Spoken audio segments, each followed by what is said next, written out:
going through that tragedy with your son and then having twins. It's crazy. This is such a blessing in life, man. Now, when me and my wife found out, we were shaking like, what the fuck?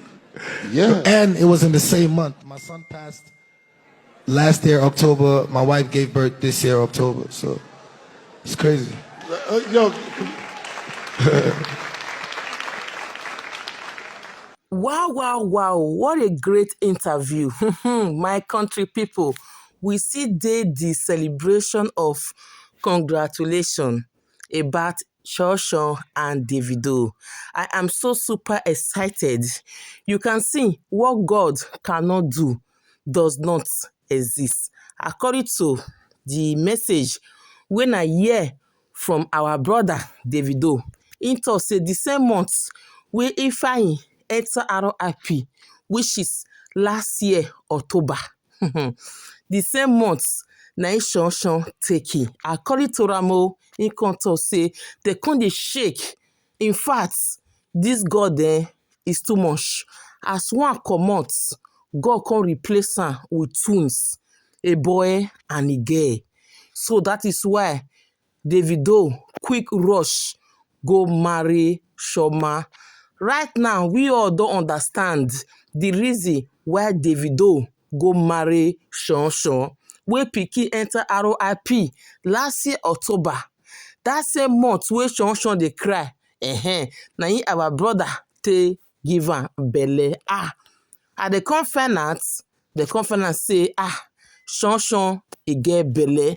The time wey don reach that kind 3 or 4 months, go to do scan, they come discover say na twins, na im Shosho, na she wan born, a boy and a girl. Hey, my country people, Ifeanyi enter RIP last year October. Shosho born this year October. No be coincidence o. Na God na him make am be like that. God want to prove himself say he see God. He can do everything. Wetin we human being think say it's not possible anymore. In God, all things are possible. We should hold on to God. Nothing wey God no go fit do. I am so happy for this couple. And again, let me go back to wetin Dr. Kemi write.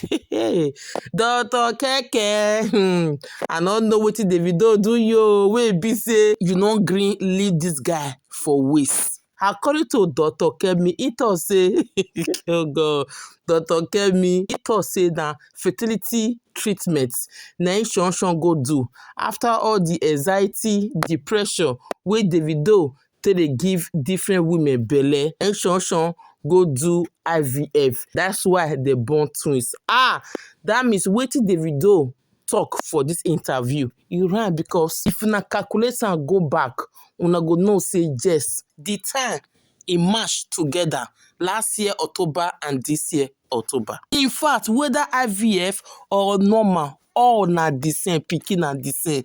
I don't care. Pikin na pikin.